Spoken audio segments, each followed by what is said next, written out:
श्री शिव भगवान ने चारों वेदों की डेफिनेशन कुछ एग्जांपल इस प्रकार दी कि उनके बारे में ऐसे ऐसे बताया उन लोगों को जो नहीं मानते थे कि जब ये अथर्ववेद है जो वो चौथा स्थान वेदों में नहीं हासिल कर सकता। तो मैं आज आपको बता दूं कि अब मेरी बात ध्यान से सुनना कि मैं चारों वेदों की डेफिनेशन बताऊंगा कि कौन से वेद में कौन सी रुचि थी, किस प्रकार की कलाएं थी और अथर्ववेद क्यों जरूरी था। तो पहले बात करते हैं सामवेद की। जो सामवेद है वो संसारिक नियमों में और संसारिक परंपराओं में जो है विधि, जो विधियां हैं वो उनके बारे में बताता है, उनके बारे में सामवेद में से पता लगता था।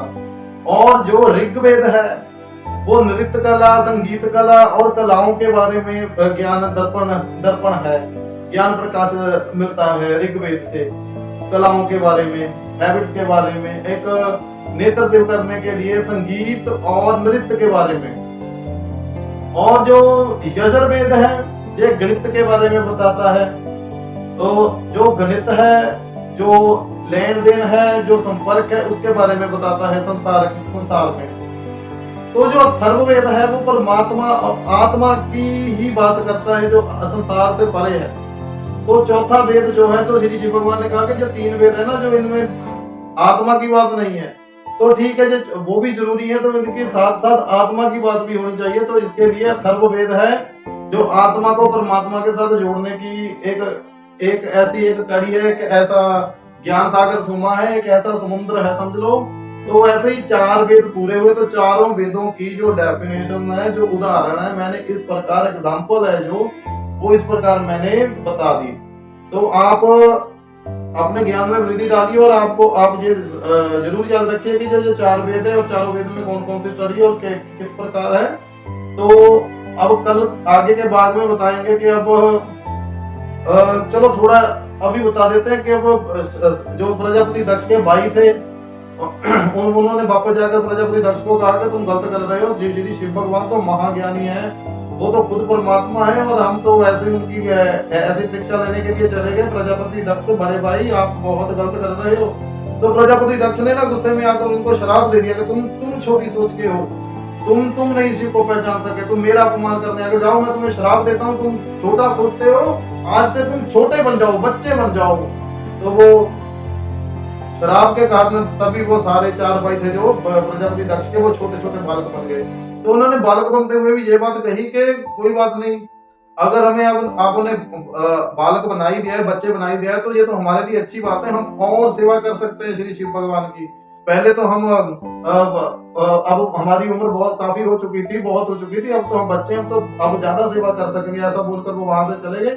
और जो प्रजापति दक्ष है वो और चिढ़ जाता है।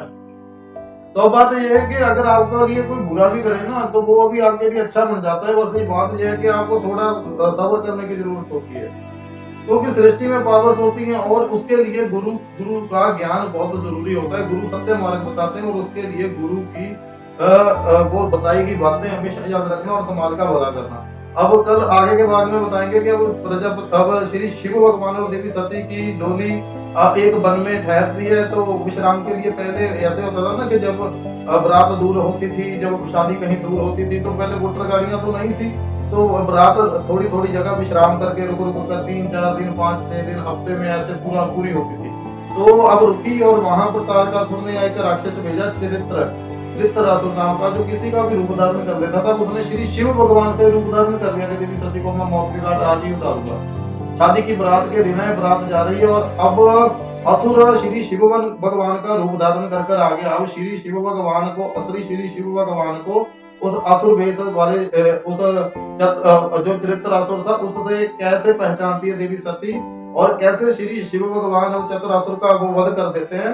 और वो देखकर, वो रूप देखकर श्री शिव भगवान का देवी सती डर जाती है। तो श्री शिव भगवान ने क्या कहा वो सारा दृश्य हम कल आगे की कथा में बताएंगे। तो यहाँ पर समाप्त होती है वेदवाणों की कथा।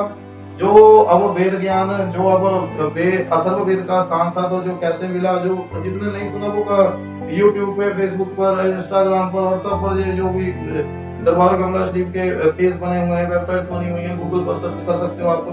तो उससे जाकर आप पहले के भाग सुन सकते हो। तो कल अब यहाँ पर अथर्ववेद की जो कथा है वो समाप्त होती है। कल आगे का भाग बताएंगे कि कैसे अब चित्ररासुर का वध श्री शिव भगवान करते हैं।